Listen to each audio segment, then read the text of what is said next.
Class 11th biology chapter 1 living world. ये आज हम डिस्कस करेंगे इस वीडियो में। Diversity in the living world unit का नाम है, जिसमें से पहला चैप्टर होगा द लिविंग वर्ल्ड और उसका एक टॉपिक इस वीडियो में आज हम डिस्कस करेंगे, जिसमें हम पढ़ेंगे what is living. What is living से मतलब है कि जिंदगी के लिए या किसी चीज को जीवित या जीव जंतु मींस लिविंग होने के लिए कौन से फीचर्स या कैरेक्टरिस्टिक जरूरी हैं, इस पे आज हम डिस्कस करेंगे। तो welcome to your daily info biology classes and I am your biology teacher. तो चलिए मेरे साथ और स्टार्ट करते हैं हमारा पहला टॉपिक व्हाट इज लिविंग। मतलब हम कैरेक्टरिस्टिक्स डिस्कस करेंगे। ऐसे तो कई सारे कैरेक्टरिस्टिक्स होते हैं लिविंग होने के लिए, लेकिन कुछ जो इंपॉर्टेंट कैरेक्टरिस्टिक्स हैं उनके बारे में हम पढ़ने वाले हैं। The first characteristic is growth. सबको मालूम है ग्रोथ क्या होता है, छोटे से बड़ा होना या फिर और क्या होता है। क्या जो चीज ग्रो करती है उसे हम लिविंग बोल देते हैं? इसके बारे में डिस्कस करते हैं। दूसरा रिप्रोडक्शन, रिप्रोड्यूस करना, एक बेबी को या ऑफस्प्रिंग्स को बनाना, जन्म देना।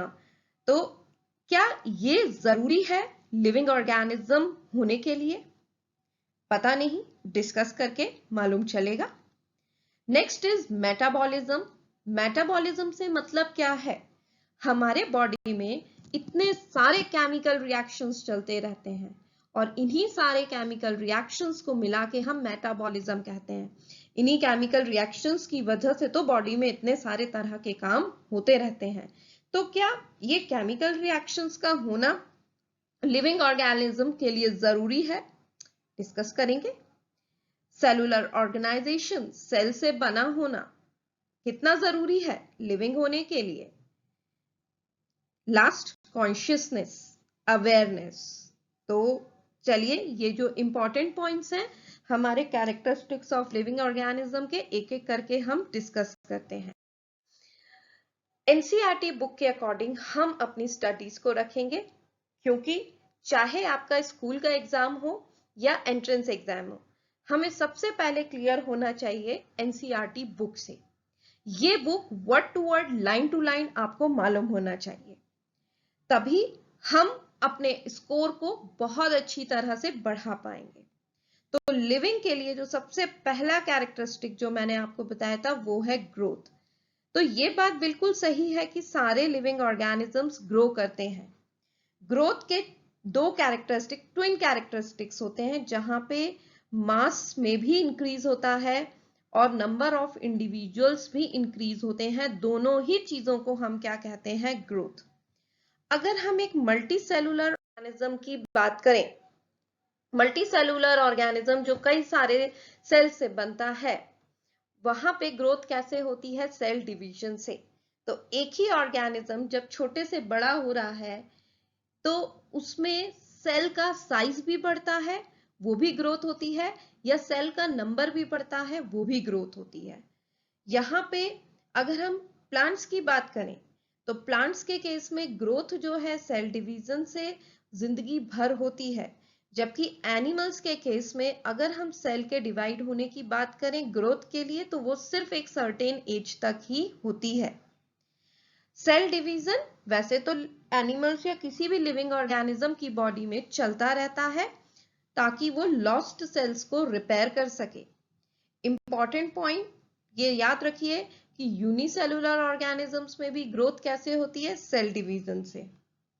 तो सेल डिवीजन, सेल का नंबर बढ़ना एक ग्रोथ होती है। ज्यादातर मेजॉरिटी ऑफ जो हायर एनिमल्स या प्लांट्स होते हैं उनमें ग्रोथ और रिप्रोडक्शन में कोई रिलेशन नहीं है। ग्रोथ अलग तरीके से है, रिप्रोडक्शन अलग तरीके से है, इसलिए हम बोलते हैं ये एक्सक्लूसिव इवेंट है। लेकिन यहां पर अब क्या आता है कि जो यूनिसेलुलर ऑर्गेनिजम्स हैं उनमें ग्रोथ और रिप्रोडक्शन एक ही जैसा है। जैसे ही एक से दो सेल हुई, आप उसे ग्रोथ भी कह सकते हो और रिप्रोडक्शन भी, है ना।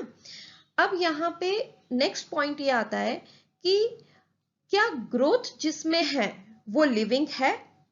तो इसका आंसर देखते हैं, क्योंकि कुछ नॉन लिविंग चीजों में भी ग्रोथ देखी गई, जैसे माउंटेन्स, बोल्डर्स, सैंड माउंट्स, इनमें भी ग्रोथ होती है। ये रहते हैं, एक पहाड़ है छोटा सा, कई सालों तक मिट्टी उड़ रही है और पहाड़ के ऊपर डिपॉजिट हो रही है, लेकिन ये ग्रोथ इंटरनल नहीं है, बाहर के डिपॉजिशन से हुई है, लेकिन ग्रोथ तो हुई है। इसलिए ये एक कैरेक्टरिस्टिक तो हो सकता है लिविंग ऑर्गेनिज्म का ग्रोथ, लेकिन हम इसे एक डिफाइनिंग प्रॉपर्टी नहीं कह सकते, क्योंकि ग्रोथ माउंटेन में देखी गई, लेकिन क्या ग्रोथ होने की वजह से वो लिविंग हो जाता है? तो बिल्कुल नहीं। तो हमें ग्रोथ ट्विन कैरेक्टरिस्टिक्स होती है, मास और सेल का नंबर बढ़ना ग्रोथ है, और ग्रोथ नॉन लिविंग में देखी गई है, इसलिए ग्रोथ को हम डिफाइनिंग फीचर नहीं ले सकते। नेक्स्ट जो पॉइंट आता है कैरेक्टरिस्टिक, वो है रिप्रोडक्शन। रिप्रोडक्शन भी लिविंग ऑर्गेनिजम्स का कैरेक्टरिस्टिक है। रिप्रोडक्शन एसेक्सुअल भी होता है, सेक्सुअल भी होता है। एसेक्सुअल होने के तरीके कई सारे होते हैं, जैसे फंगस में sexual reproduction, spores, asexual reproduction भी स्पोर्स से होता है। और अगर हम ईस्ट, हाइड्रा, इन सब की बात करें तो इनमें सेक्सुअल रिप्रोडक्शन बडिंग से होता है। प्लानेरिया की बात करें तो यहाँ ट्रू रीजनरेशन से होता है। Fungi, filamentous algae, protonema of mosses, ये सब फ्रैगमेंटेशन से भी रिप्रोड्यूस कर जाते हैं। तो इस तरह से एसेक्सुअल रिप्रोडक्शन के अलग अलग मेथड्स होते हैं, किसी में स्पोर्स होते हैं, किसी में बडिंग होता है, किसी में फ्रैगमेंटेशन होता है, किसी में रीजनरेशन होता है। लेकिन सेक्सुअल रिप्रोडक्शन का बेसिक मेथड सब में सेम होता है कि गैमीट्स का फ्यूजन होगा। बट यहां पे हमें डिस्कस करना है कि अगर रिप्रोडक्शन है, मतलब रिप्रोडक्शन अगर है तभी हम किसी को लिविंग कहेंगे, तो देखते हैं इसका आंसर क्या होगा। तो इसमें देखा जाए बहुत सारे ह्यूमन कपल्स होते हैं, म्यूल्स होते हैं जो डोंकी और हॉर्स से मिलकर बनता है, वर्कर बीज होते हैं, स्टेराइल वर्कर बीज, जिन्हें जो ऑफस्प्रिंग प्रोड्यूस नहीं कर सकते। कितने सारे ह्यूमंस होते हैं which can not produce offspring, तो तब भी हम उन्हें लिविंग तो मानते ही हैं। इसका मतलब रिप्रोडक्शन जो है ये अपने आप में एक तरह से डिफाइनिंग कैरेक्टरिस्टिक नहीं है, मतलब लिविंग होने के लिए जरूरी नहीं है कि रिप्रोडक्शन हो, नहीं भी है तब भी हम लिविंग मानते हैं। ठीक है, नेक्स्ट कैरेक्टरिस्टिक है मेटाबॉलिज्म। मेटाबॉलिज्म मतलब बॉडी में केमिकल रिएक्शंस जो होते हैं, कुछ केमिकल रिएक्शंस प्रोडक्ट बनाते हैं, they are called as anabolic reactions, और कुछ में प्रोडक्ट्स का ब्रेकडाउन होता है, they are called as catabolic reactions. हम सभी लोग केमिकल से बने हैं, इसलिए सभी लिविंग ऑर्गेनिजम्स की बॉडी में केमिकल रिएक्शंस या मेटाबॉलिक रिएक्शंस चलते रहते हैं। थाउजेंड्स ऑफ मेटाबॉलिक रिएक्शंस एक साथ चलते हैं लिविंग ऑर्गेनिजम्स की बॉडी में, चाहे वो यूनिसेलुलर हो या मल्टी सेलुलर हो। कोई भी, सारे plants, animals, fungi, micro organism, सभी के अंदर मेटाबॉलिज्म होता है। तो ये सारे केमिकल रिएक्शंस को मिला के हम मेटाबॉलिक रिएक्शंस बोलते हैं। किसी नॉन लिविंग ऑब्जेक्ट में मेटाबॉलिज्म नहीं होता। ये बात अलग है कि मेटाबॉलिक रिएक्शंस को हम लिविंग बॉडी के बाहर एक टेस्ट ट्यूब में करवा सकते हैं, देख सकते हैं, लेकिन हम कहेंगे कि वो जो isolated metabolic reaction in vitro laboratory में या टेस्ट ट्यूब में हो रही हैं, वो लिविंग थिंग्स नहीं है, वो लिविंग बॉडी में हो रही रिएक्शन के जैसी है, इसलिए हम उन्हें मानते कि हाँ ये लिविंग रिएक्शन हो सकती है, लेकिन लिविंग थिंग नहीं है। तो इसलिए हम कह सकते हैं कि मेटाबॉलिज्म जो है एक डिफाइनिंग फीचर तो है लिविंग ऑर्गेनिजम्स का, लेकिन इसके साथ एक बात याद और रखना है कि लिविंग ऑर्गेनिज्म होने के लिए सेल से बना होना बहुत जरूरी है। अगर ऑर्गेनिज्म सेल से बना है तो ये तो सबसे ज्यादा बेसिक रिक्वायरमेंट है, चाहे वो सेल प्रोकैरियोटिक हो या यूकैरियोटिक, चाहे ऑर्गेनिज्म यूनिसेलुलर हो या मल्टीसेलुलर, सेल का होना बहुत जरूरी है।